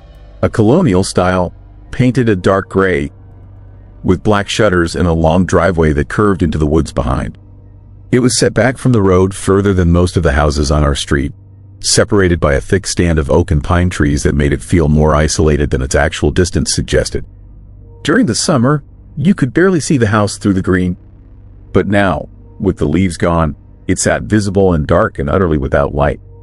I thought about it while I decorated my own house that evening, while I hung the wreath on my door, while I strung the lights along the eaves. The thought kept circling back. A house without lights at Christmas time. A house sitting alone and dark while the rest of the neighborhood glowed. By the 22nd, nearly every house on the street had lights except the Kellerman place. The whole neighborhood had transformed into something warm and bright and festive. The darkness had been pushed back by strings of bulbs and projected images and inflatable decorations. The night had been fought against and overcome. Every house, that is, except one. That darkness began to feel intentional. I did not mean to, but I found myself paying attention to the Kellerman house in the way you pay attention to something that does not quite fit. The way you notice a wrong note in a song you have known your whole life. The way your eye catches on something that does not belong. I would glance at it when I left for work. I would notice it when I came home. I would see it in the corner of my vision when I sat on my porch in the evening, watching the lights on all the other houses compete with the growing darkness. The house never changed. It remained perfectly dark, perfectly empty-looking, perfectly isolated from everything around it. My wife mentioned it once. We were sitting in the living room in the evening, the lights of our decorated house reflected in the windows around us, and she said something about how sad it looked. The Kellerman house. How it looked abandoned. How it looked like someone had forgotten to turn on the lights for Christmas. But even as she said it, we both understood that it was not forgetfulness. Houses did not simply go dark at Christmas by accident. There was a choice being made, an intention being expressed through the simple act of leaving the darkness alone. By the 24th, I was thinking about it constantly. The darkness was bothering me in a way that I could not quite articulate. The way a small sound in an otherwise quiet room can bother you. The way an itch on your back that you cannot quite reach can bother you. I found myself walking past the house. Just casual walks. Walks that happened to take me down that side of the street. Walks that happened to give me a clear view of the front entrance and the windows in the driveway. The driveway was empty. There were no cars. There were no signs of life. The windows were all dark. The front door was closed. But something about the place made me feel like I was being watched. Like my attention to it was being returned in kind. Like the darkness inside was aware that I was aware of it. I told myself that it was nothing. That people had the right to whatever darkness they wanted in their own homes. that some families did not celebrate Christmas, that some people preferred solitude to the chaos of decoration and light. All of that was true and reasonable and sensible, but the feeling did not go away. On Christmas morning, I woke with a sense of unease that I could not explain. The house was still dark. The morning light coming through the windows of my own home made everything look gray and cold. The trees outside were bare. The snow that had fallen 2 days before had started to melt in places, leaving dirty patches of earth exposed. The world looked tired. The world looked like it was waiting for something. I got out of bed and went to the window. I could see the Kellerman house from the upstairs hallway. The darkness was still there, the complete absence of any light or warmth or sign of habitation. And something about that darkness on Christmas morning felt obscene. It felt wrong in a way that went beyond simple preference or personal choice. It felt like a negation. That afternoon, I took a walk. Just a casual walk around the neighborhood. The kind of walk that was normal and reasonable on a holiday morning. The kind of walk that would not look strange to anyone who might be watching. I walked down the street and past the Kellerman house. And I looked at it as I walked. The driveway was still empty. The windows were still dark. But when I looked at the front porch, I saw something that made me stop. There was a package, a large box, wrapped in brown paper, sitting on the front porch. It had not been there yesterday. I was certain of it. I had walked past this house 3 times in the previous 2 days, and the porch had been empty both times. But now there was a box. It sat there, perfectly wrapped, perfectly ordinary, without any marking or label that I could see from where I stood. Just a box on the porch of a dark house. The sight of it made my skin feel tight, made my breath come shallow. The brown paper looked old somehow, weathered, like the box had been sitting in that spot for much longer than a few hours. I continued my walk, but I could feel the house pulling at my attention. I could feel the darkness from that porch calling me back. I made it 3 more houses before I turned around. The box was still there when I walked back past, still sitting on the porch, still perfectly wrapped, still bearing no markings, and something about its presence there, in front of that dark house, on Christmas morning, filled me with a fear that I could not rationalize away. A fear that seemed to come from somewhere deeper than thought, somewhere older. When I got home, I told my wife what I had seen. She said nothing. She just looked at me with an expression I could not read. An expression that suggested she had been thinking about that house too, that the darkness had been bothering her as well. But we did not discuss it further. Instead, we went about the business of Christmas, opening presents, making dinner, trying to ignore the way the light was failing earlier each day. Trying to ignore the way the world outside our lit and decorated home was becoming something increasingly cold and uncertain. That evening, I went back to the window. The box was gone. The porch was empty. The darkness remained. But the box had vanished. I checked the driveway. Empty. I checked the surrounding area. Nothing. The box had simply disappeared. Taken inside. Perhaps. Opened. Removed. The sight of its absence felt somehow worse than the sight of its presence had been. I dreamed about the box that night. In the dream, I was standing on the porch of the Kellerman house, and the box was in my hands. It was heavier than it looked, much heavier, and when I opened it, the inside was full of darkness. Not black, not color, just darkness, the kind of darkness that has weight and substance and presence, the kind of darkness that can be felt rather than seen. When I woke, the darkness outside was absolute, the kind of darkness that comes in the deepest part of the night. The kind of darkness that makes you feel like you are the only person awake in the entire world. I got out of bed and went to the window. The Kellerman house was still there, still dark, still waiting. Days passed. I tried not to think about it. I tried to focus on the ordinary business of living. Work, family, the slow progression toward the end of the year. But the house was always there, always dark, always present in a way that felt like it was growing stronger rather than weaker. On New Year's Eve, I did something I should not have done. I walked up to the Kellerman house. I walked up the driveway in the darkness, listening to the sound of my own footsteps, feeling the cold pressing in from all directions. The windows were dark, the door was closed, but when I got close enough, I could see something that made the fear inside me crystallize into something sharp and real. There was light coming from beneath the front door, a thin line of light, pale and sickly, not the warm glow of normal household lights, but something else. Something that looked like it was coming from very far away. Like it was filtering through something. Like the light was coming from another place entirely and only barely making its way into this one. I stood on that porch, staring at that line of light, and I understood something in that moment. I understood that whatever was inside that house was not the Kellermans. Whatever had that darkness as its home was not a family that had simply chosen not to decorate. Whatever was waiting inside was something that had called that house to itself. Something that had made it dark. Something that had left a box on a porch on Christmas morning for a reason I could not understand and did not want to explore further. I backed away slowly. I did not run. I did not panic. But I moved away from that light beneath the door with a quiet desperation. I walked back down the driveway and back toward my own lit house and did not look back. The darkness followed me, though. Not as something physical, not as something I could point to or describe, but as something that had seen me, as something that now knew I was aware of it, as something that understood that I had looked at its light and been diminished by the looking. The Kellerman house sits 3 doors down still. It is darker now than it has ever been. The darkness seems to extend further into the surrounding spaces. The trees around it appear more twisted. The property seems to occupy more space than it physically should. And I have noticed something else in the week since that night.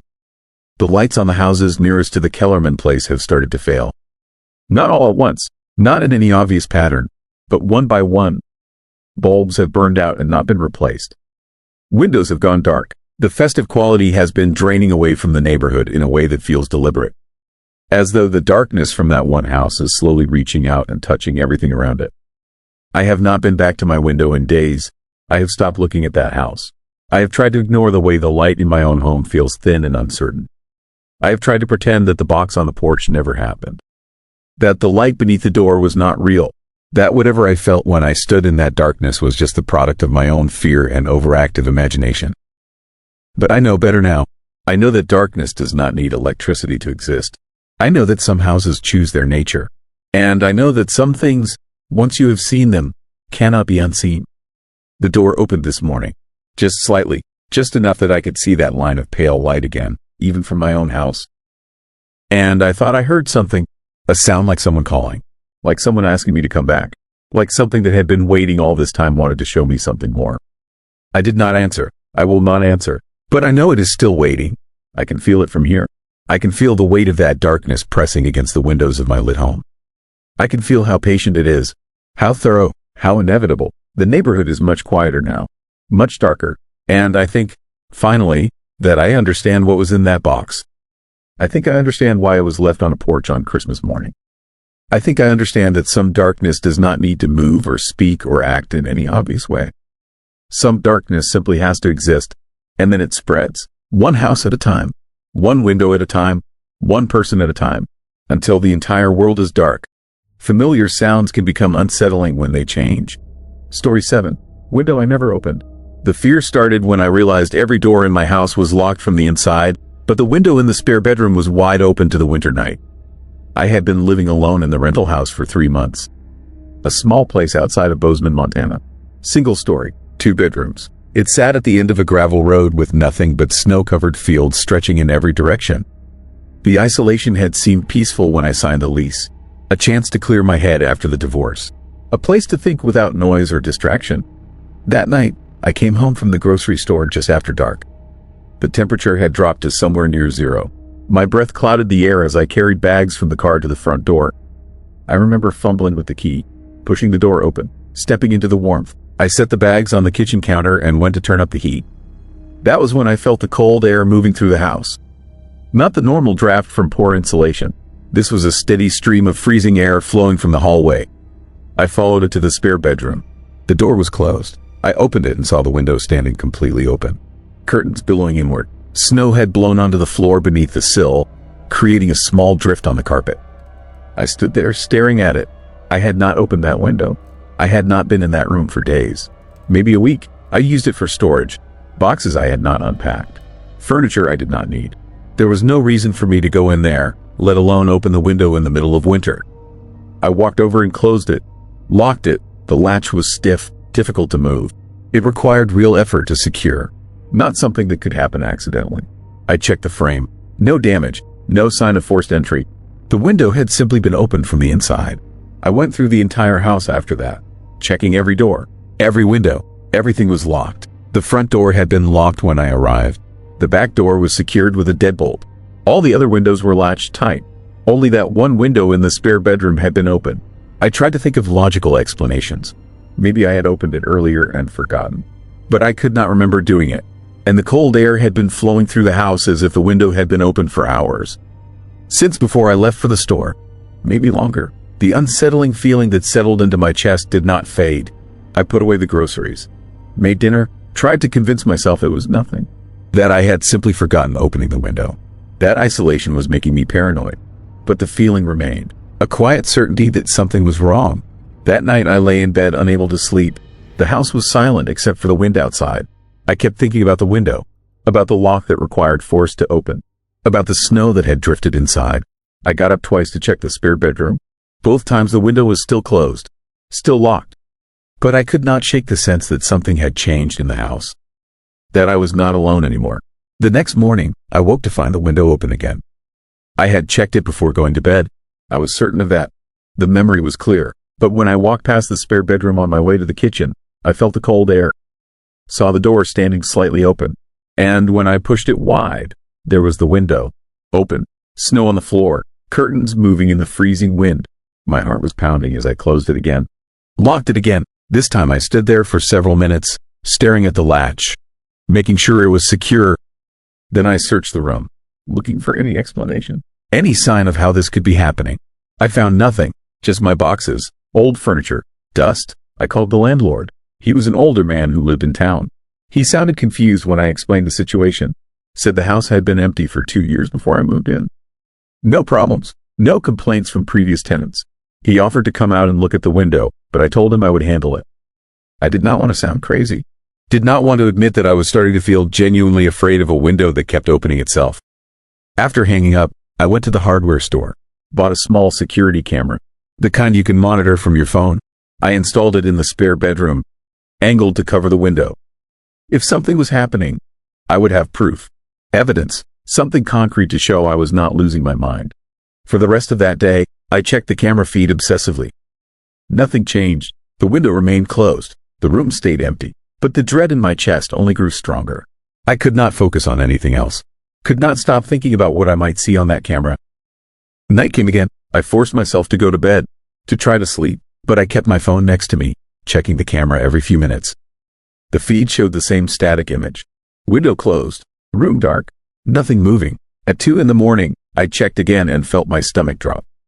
The window was open, but that was not what terrified me. What terrified me was what I saw in the moments before it opened. On the recording, playing it back, the room had been empty and still. Then, for just a fraction of a second, there was movement. Not near the window, near the door, a shadow passing across the frame. Too quick to see clearly, too brief to be certain it was even real. But it was there, and immediately after, the window swung open. Smoothly, deliberately, as if someone had unlatched it and pushed it wide. But there was no one visible in the room. Just that shadow, that flicker of movement, then the open window. I sat in bed, staring at the phone screen, watching the loop over and over, trying to convince myself I was seeing things, that the camera had glitched, that shadows and low light were playing tricks. But I knew what I had seen. Something had been in that room. Something had opened the window. And whatever it was, it did not want to be seen clearly. I did not go to the spare bedroom that night, did not close the window. I locked my bedroom door instead, pushed my dresser against it, and lay awake until dawn, listening to the wind howl through the house, listening to the cold air move down the hallway, listening for footsteps that never came. When morning arrived, I was exhausted but too wired to rest. I went to the spare bedroom, moving slowly, half expecting to find something waiting for me. But the room was empty, just the open window, the snow, the cold. I closed it, locked it, then I took the camera down. I could not keep watching, could not keep seeing that shadow, that impossible movement. It was driving me towards something I did not want to acknowledge, a truth I was not ready to accept. For 3 days, I left the house only when necessary. I stopped checking the spare bedroom, stopped trying to understand. I told myself I would just ignore it, that eventually it would stop, that whatever was happening would resolve itself. But on the 4th night, I woke to the sound of footsteps. Slow, deliberate, moving through the house, from the spare bedroom down the hallway toward my room. I lay frozen, barely breathing, listening to them approach. They stopped outside my door. I could see the shadow of feet beneath the door frame. Someone standing there, waiting. Minutes passed. The feet did not move. I wanted to call out, to demand to know who was there, but I could not make myself speak. The fear had locked my throat. made my body rigid. All I could do was stare at that shadow and pray it would go away. Eventually, it did. The footsteps moved back down the hallway. I heard them enter the spare bedroom, heard the window open, and then nothing, just silence and cold air. I did not sleep the rest of that night. When the sun came up, I packed a bag, threw clothes and essentials into my car. I was leaving, abandoning the lease. I did not care about the money or the questions. I just needed to get out. But before I left, I made myself go to the spare bedroom one last time. I do not know why. Maybe I needed to see it empty, to confirm that nothing was there, that I had been imagining everything. The window was open. Snow covered the floor, but there was something else. Something I had not noticed before. Footprints in the snow, small, barefoot, leading from the window to the door, then back again, over and over, a pattern worn into the white powder, as if someone had been pacing, walking the same path countless times. I looked closer. The prints were fresh, made recently, within the last few hours, and they were the right size, the right shape. They matched my own feet perfectly. I do not remember making those prints. I do not remember walking in that room, but the evidence was there, undeniable. And as I stared at them, a memory surfaced, vague, dreamlike, a sensation of cold air on my skin, of standing at an open window, of looking out at the dark fields and feeling something looking back. I left the house that morning, drove straight to a motel in town, called the landlord and told him I was breaking the lease. He was angry, but I did not care. I could not go back there, could not spend another night in that house. But the fear followed me. Even now, months later, living in a different place, I cannot shake it. Because sometimes, late at night, I wake up cold. I wake up with snow on my feet, with the taste of winter air in my lungs. And I know I've been standing at a window, looking out, waiting for something to look back. I check all my windows now. Every night before bed, I lock them, test them, make sure they are secure. But I know it does not matter, because the window that keeps opening is not in my house. It is somewhere else, somewhere I go when I am not aware, when something else is in control. And every morning, I search for proof, for footprints, for evidence that I have been walking in the night. But I never find anything. Just the memory of cold, of darkness, of standing at the edge between inside and outside, between waking and something that feels like a nightmare but is somehow more real. The window is always open, even when I cannot see it, even when I am far away. It is open somewhere, waiting, and whatever stands on the other side is patient. It does not need to rush. It has already found a way inside, not into the house, into me, and no lock can keep it out. Story 8. Radio played one song. The radio in my motel room had been playing the same Christmas song for 40 minutes, and each time it repeated, the tempo slowed just a little more, the melody stretching into something that no longer sounded quite human. I was stranded off Interstate 90 in Montana, caught by a blizzard that had closed the highway in both directions. The motel was called the Pines Rest, a collection of 12 units arranged in an L shape around a gravel parking lot, now buried under 2 feet of snow. The neon sign out front flickered weakly through the storm, casting red shadows across the white landscape. I had taken the last available room, number 7, at the far end of the building where the darkness felt heaviest. The radio sat on the nightstand between the 2 beds, an old AM model with a wooden case and a worn fabric speaker. It had been playing when I entered the room. I assumed housekeeping had left it on. The song was recognizable at first, a standard Christmas carol from the 1950s, the kind department stores played endlessly during the holidays. But as I unpacked my overnight bag and tried to settle in, I noticed the song never ended. It simply started over, seamless and continuous, with no DJ interruption, no commercial breaks, no station identification. And it was slowing down. The effect was subtle at first, a slight drag in the tempo, a deepening of the singer, his voice. But after 30 minutes, the distortion became impossible to ignore. The words stretched and warped, losing their meaning, becoming pure sound. The orchestration turned muddy and thick, instruments blending together into a drone that made my chest feel tight. I reached over and turned the dial, searching for another station. Static filled the room. I moved the dial slowly across the entire range, from one end to the other, finding nothing but white noise and occasional bursts of interference. Then, at the far left of the dial where the numbers ended, the song came back. Same version, same slowing tempo, exactly where it had been in the loop, as if I had never changed the station at all. I turned the radio off.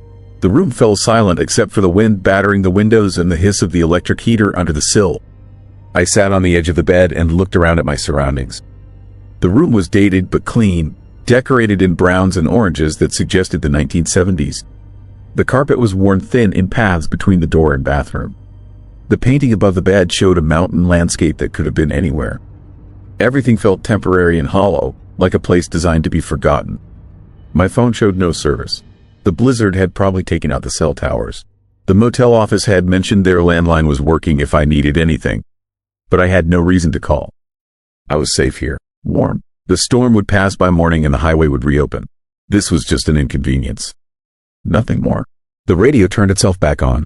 The song resumed exactly where it had stopped, mid-phrase, the distorted voice crawling out of the speaker like something dragging itself across broken glass.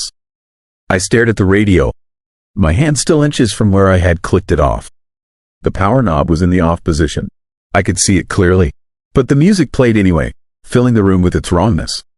I unplugged it from the wall. The song continued without interruption. The fear that moved through me then was cold and immediate. I picked up the radio and turned it over, looking for batteries. There were none, no power source at all, just an empty battery compartment with corroded contacts that looked like they had not been used in years. Yet the music poured out of the speaker, slower now, the pitch dropping into registers that felt more like a groan than a melody.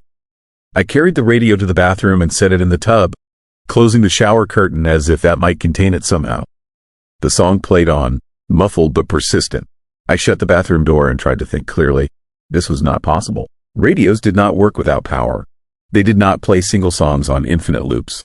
There had to be a rational explanation, but I could not think of one. I went to the window and looked out at the parking lot. 4 cars were visible through the blowing snow, all buried under drifts, all belonging to the other guests. The motel office sat at the opposite end of the building, its windows dark except for a single light above the door. No one moved outside. The storm had trapped us all here, isolated in our separate rooms, waiting for morning. Behind me, I heard the bathroom door open. I turned slowly. The door stood wide, though I had closed it firmly just moments before. The radio sat silent in the tub, its speaker facing outward, its dial glowing faintly even though it remained unplugged. I approached carefully and looked down at it. The dial had moved. It now pointed to a frequency that did not exist on the AM band, a number beyond the range printed on the face. And from the speaker came a new sound. Not music, not static, something like breathing, deep and rhythmic and patient. I grabbed the radio and carried it outside, stepping into the storm in just my shirt and jeans. The cold hit me like a physical blow. Snow stunned my face and hands. I walked to the dumpster behind the building and threw the radio inside, hearing it clatter against metal. Then I hurried back to my room and locked the door, shaking from cold and fear. The silence that followed felt worse than the music. I stood in the center of the room, dripping melted snow onto the carpet, listening to the storm in my own heartbeat. Minutes passed. Nothing happened. I began to relax, telling myself it was over. Some weird electrical phenomenon, some quirk of old equipment and bad wiring. I had removed the problem. Everything was fine now. Then I heard it again, faint and distant, but unmistakable. The song, playing somewhere outside my room. I pressed my ear to the wall and followed the sound to its source. It was coming from the room next to mine. Number 8. The tempo had slowed even more.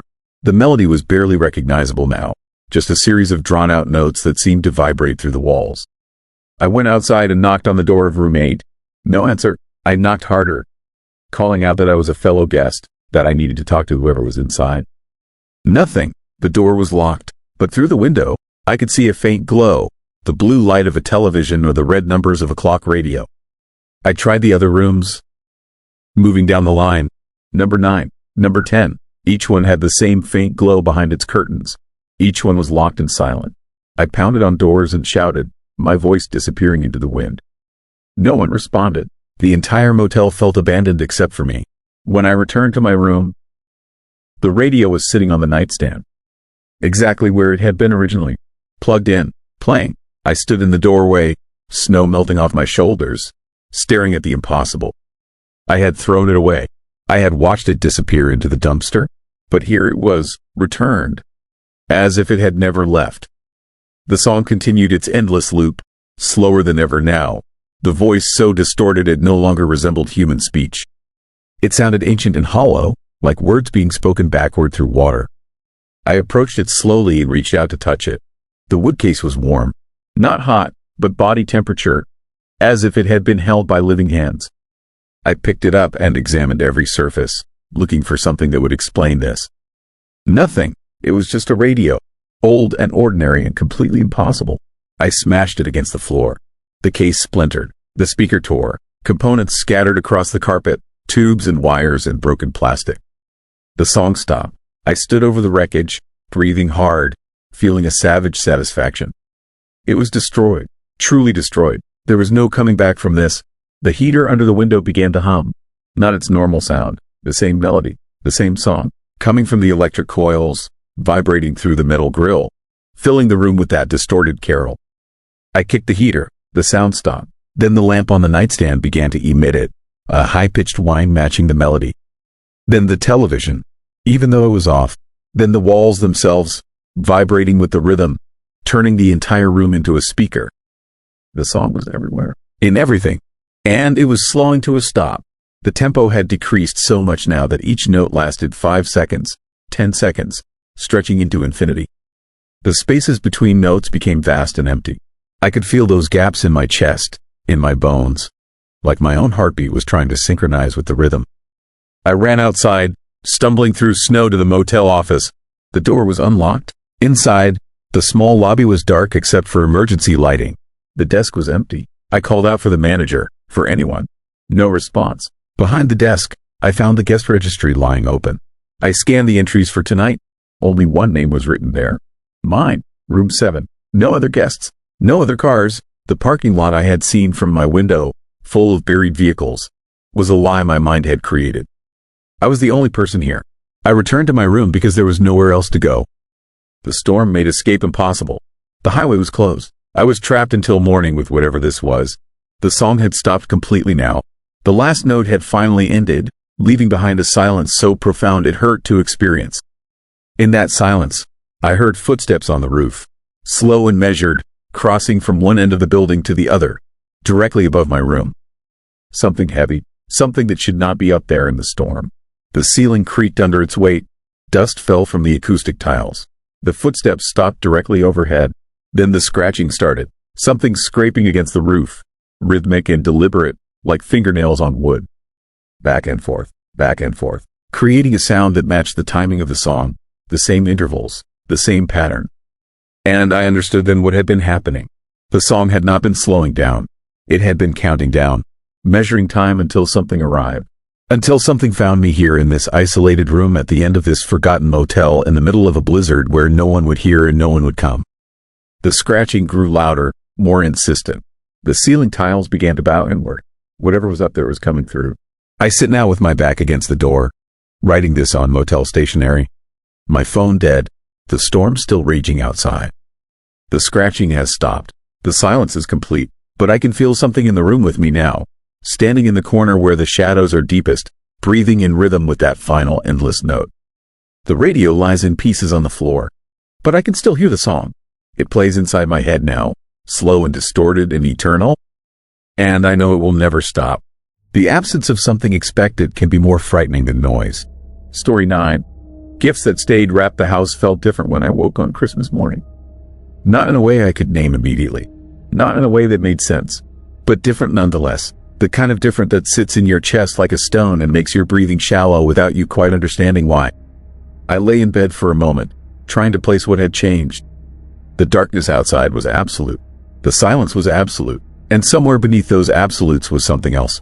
Something that did not belong in the normal progression of a holiday morning. I got out of bed and moved down the hallway toward the living room. The house was cold. Not the normal winter cold that you expected in December, but something deeper. Something that seemed to come from inside the walls rather than outside them. My breath was visible in the darkness. The hallway was dark. Every room I passed was dark. The living room was where we had left it the night before. The tree stood in the corner, unlit. The decorations hung on the walls and the mantel, dark and formless without electricity to animate them. And beneath the tree, arranged with such careful precision that they seemed almost sculptural, were the presents. None of them had been opened. The realization struck me with a strange clarity. All the gifts we had prepared, wrapped carefully over the previous weeks, were still completely intact. Every ribbon was perfect. Every bow was undisturbed. The wrapping paper showed no tears, No signs of being investigated or opened or touched in any way. The whole collection sat beneath the tree like an installation, like a statement, like something being made deliberately and with intention. That should not have been possible. I stood in the darkness of the living room and tried to remember the night before. Had we opened the presents? Had we done our tradition of opening one gift each on Christmas Eve? I could not remember. The memory felt slippery, uncertain, like trying to recall a dream after waking. But I was quite sure we had prepared to open the gifts. We had gathered in this room. We had sat on the couch. We had discussed which gifts to open first, but none of them had been opened. I turned on the light switch. Nothing happened. I tried it again. The power was out. Not unusual for winter, but unusual in the way it felt. The darkness seemed to resist the light rather than simply being the absence of it. I found a flashlight in the kitchen and came back to the living room. The beam of the flashlight made the unopened gifts look even more wrong somehow. The shadows they cast were too deep. The arrangement of them seemed to have changed slightly, though I could not say exactly how. They seemed to occupy more space than they had before.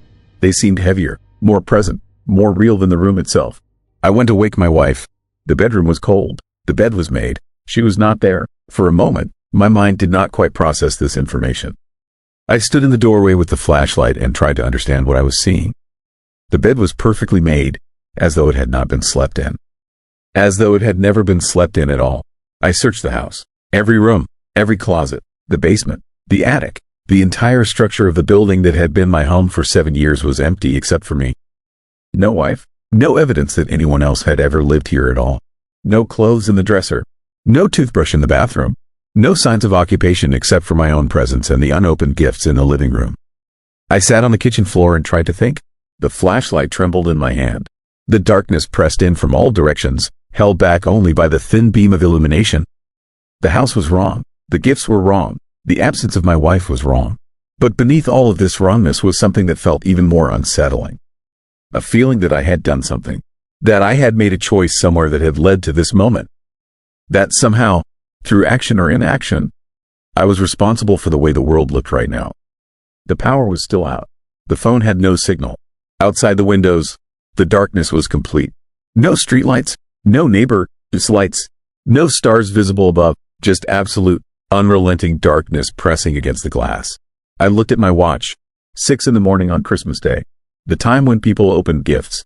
The time when joy was supposed to happen.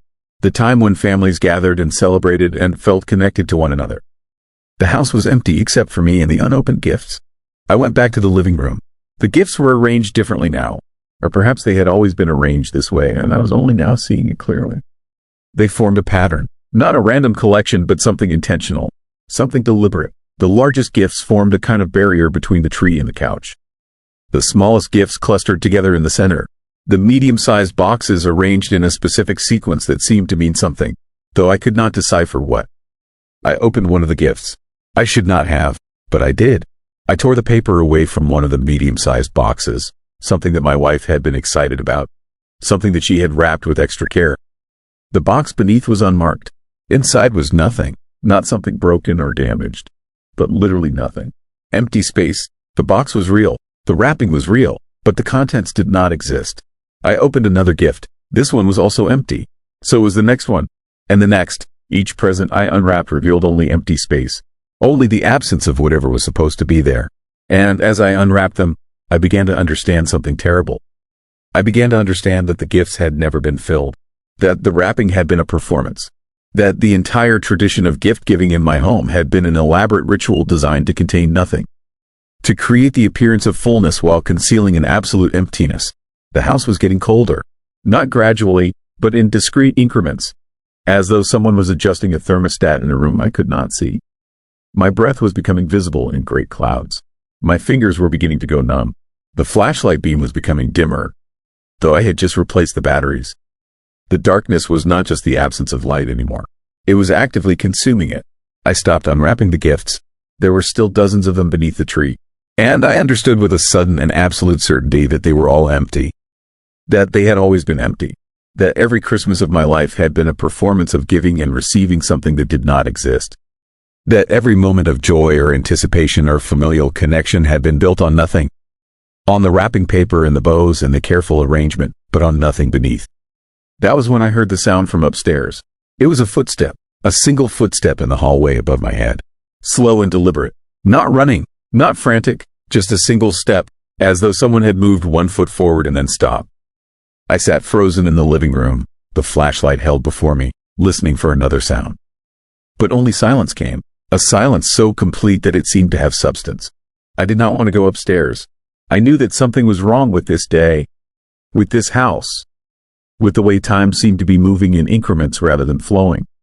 I knew that going upstairs would only confirm something that I did not want confirmed. But I went anyway. I climbed the stairs slowly, my hand on the railing, the flashlight beam cutting through a darkness that seemed to thicken as I ascended. The hallway was empty. All the bedroom doors were closed. But one of them was different. The master bedroom door, the door to the room where my wife was not sleeping, was slightly ajar. In the months I had lived in this house, that door had never stood open. My wife preferred it closed. We had closed it every single night. But now it stood open just enough that I could see a slice of the room beyond. I pushed it open. The bedroom was empty. The bed was made, but on the window sill, arranged in careful order, were photographs. I recognized them immediately. They were pictures of my wife, but not recent pictures. These were old ones, from before I knew her, from before she was married to me, from when she was young and alive and existed in places that had nothing to do with me or this house or the life we had built together. Beneath the photographs was a date, written in what looked like ash or dust or something worse. A date from 27 years ago, the date my wife was born. I backed out of that room and closed the door. When I looked at my hands, they were transparent, not invisible, not gone, but translucent. The flashlight beam passed through them. I could see the blood moving through my veins. I could see the structure of bone beneath the skin, but the flesh itself was becoming uncertain, becoming something between presence and absence. The house was moving around me now, not in any physical way. The walls were not shifting. The doors were not relocating.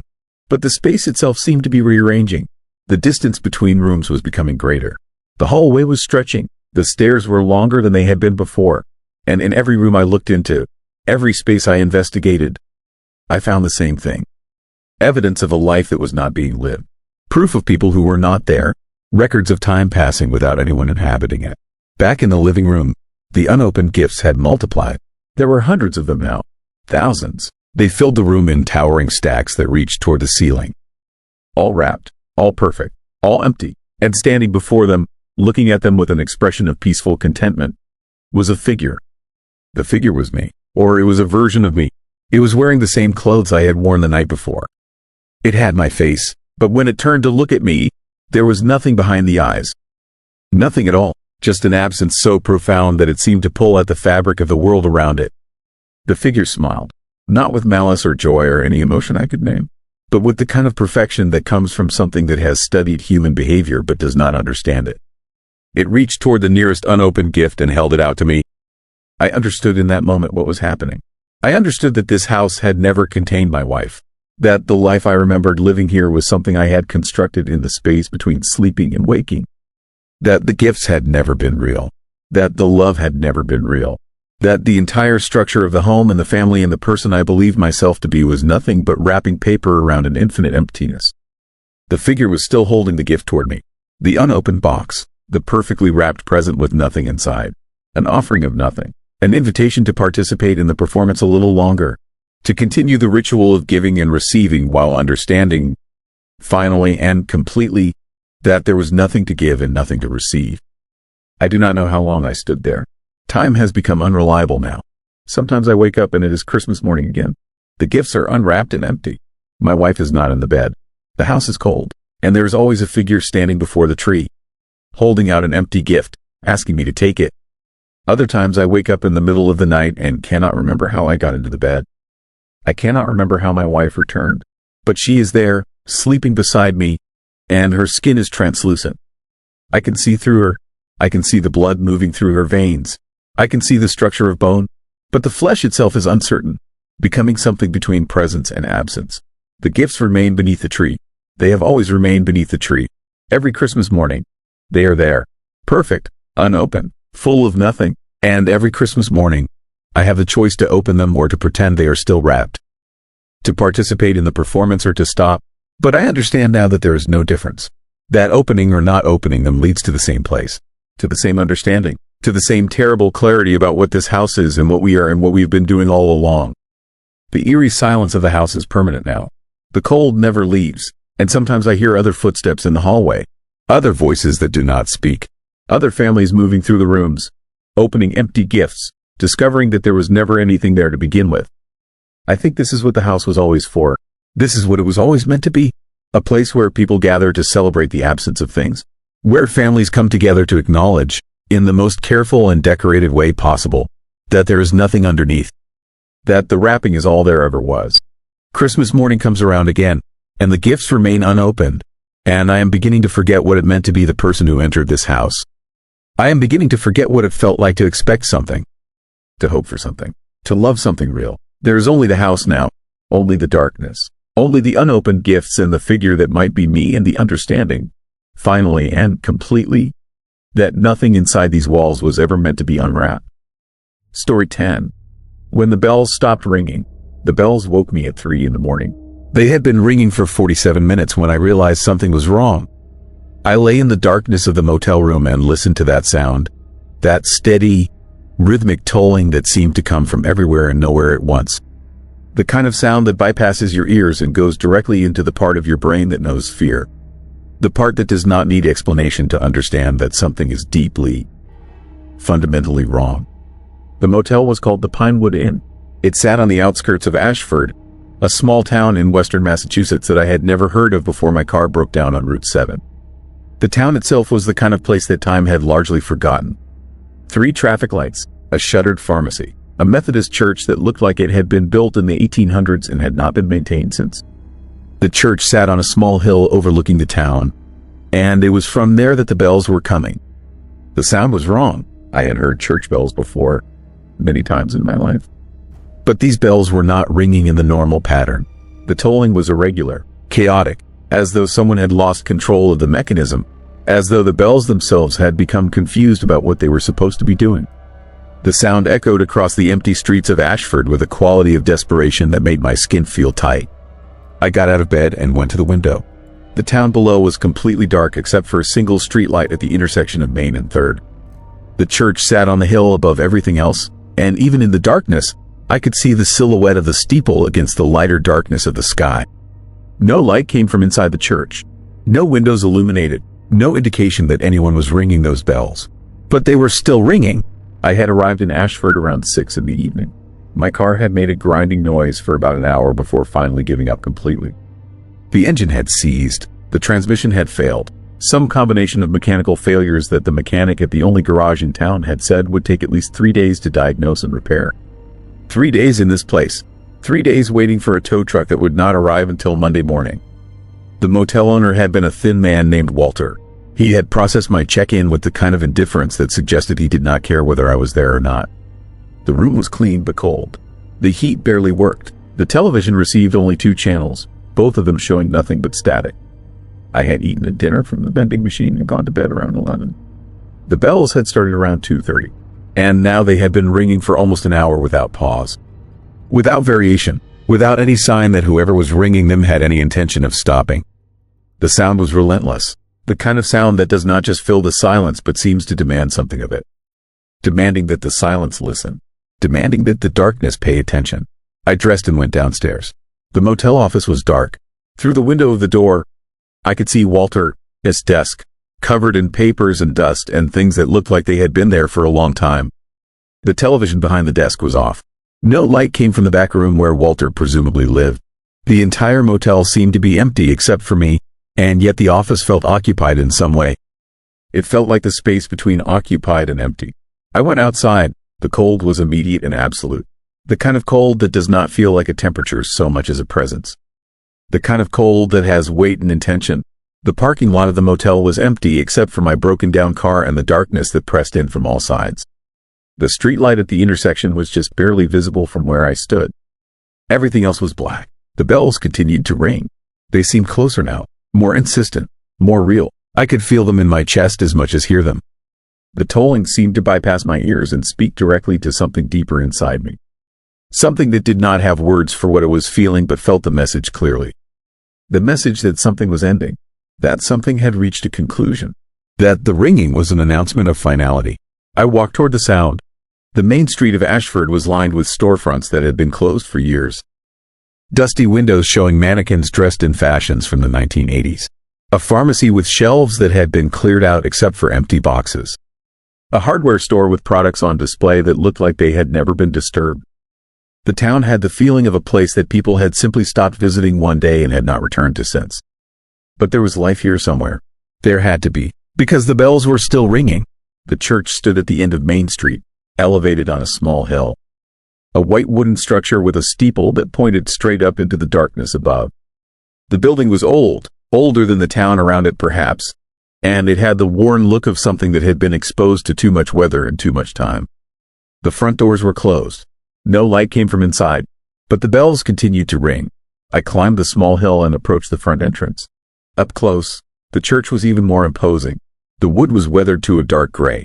The white paint had flaked away in places, revealing bare wood beneath. The bell tower extended upward for what seemed like an impossible distance.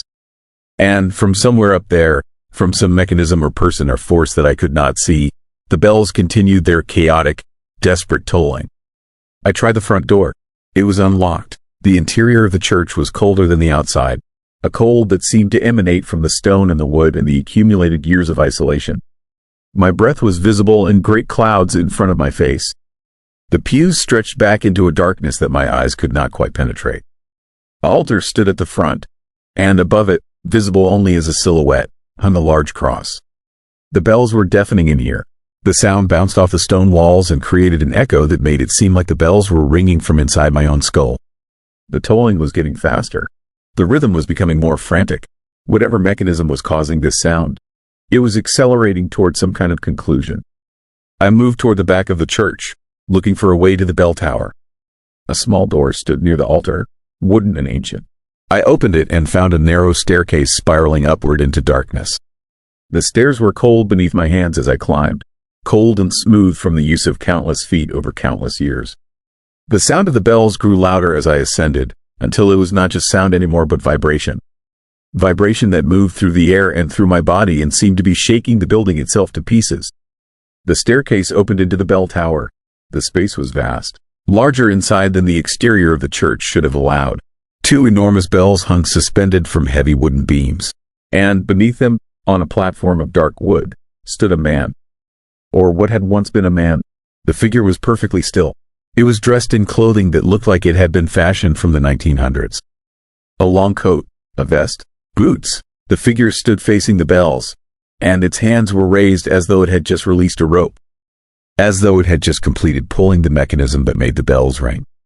The bells were slowing down now. The tolling was becoming less frequent. The intervals between rings were expanding. And with each passing moment, the silence around the rings was becoming more pronounced. More noticeable. More heavy. The bells were running down. Running out of momentum. Coming toward an end. I approached the figure slowly.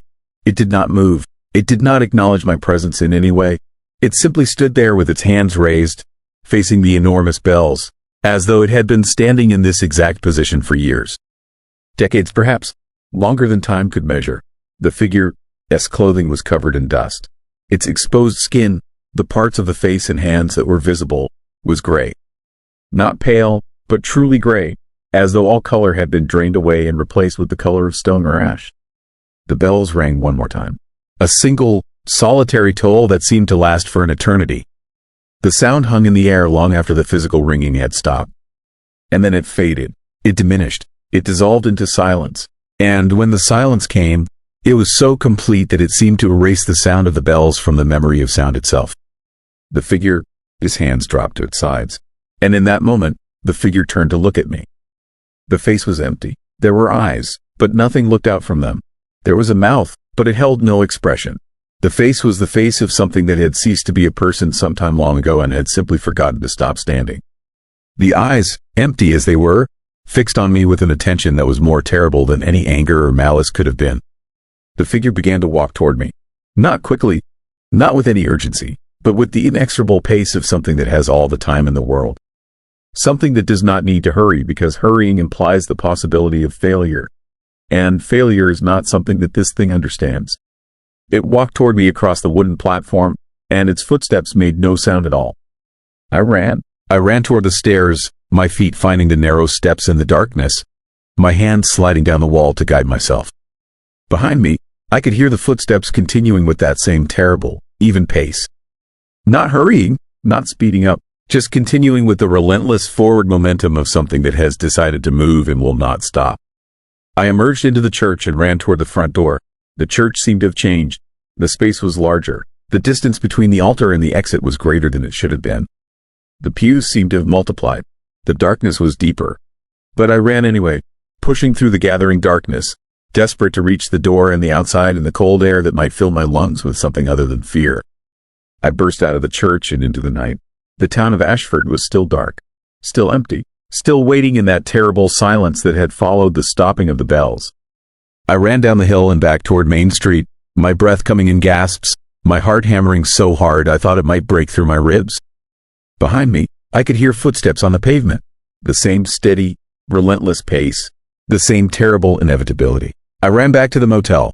The office was still dark. The room was still empty. But the figure had not followed me. When I looked back down the street, there was nothing there. Just the darkness and the empty storefronts and the sense of a place that had been waiting a very long time for something to happen. I stayed in my room for the rest of the night. I did not sleep. I sat on the bed and listened to the silence, the terrible, heavy silence that had replaced the sound of the bells. And somewhere in that silence, I heard something that might have been the sound of footsteps in the hallway outside my room. The same steady pace, the same relentless movement. In the morning, I asked Walter about the bells. He looked at me for a long moment before answering. His expression was empty in a way that reminded me of the face of the figure in the bell tower. He said that the bells had been ringing for a very long time. Since before he had owned the motel. Since before Ashford had become what it was. He said that they rang on a pattern that no one understood anymore. That they would ring for a while, and then they would stop. And then they would ring again. I asked him what had stopped them last night. He did not answer. He simply looked at me with those empty eyes. And I understood that he could not answer. Or perhaps that he did not know. Or perhaps that knowing was something that had been taken away from him a very long time ago when he had heard the bells stop ringing in the middle of the night. My car was repaired on Monday morning. The mechanic had appeared without warning, and the work took only an hour. When I asked what had been wrong with the car, he said that he had not found anything. The engine started perfectly. The transmission shifted smoothly. The car was fine. I had imagined the sound. My car had never been broken at all. But I had spent 3 nights in Ashford.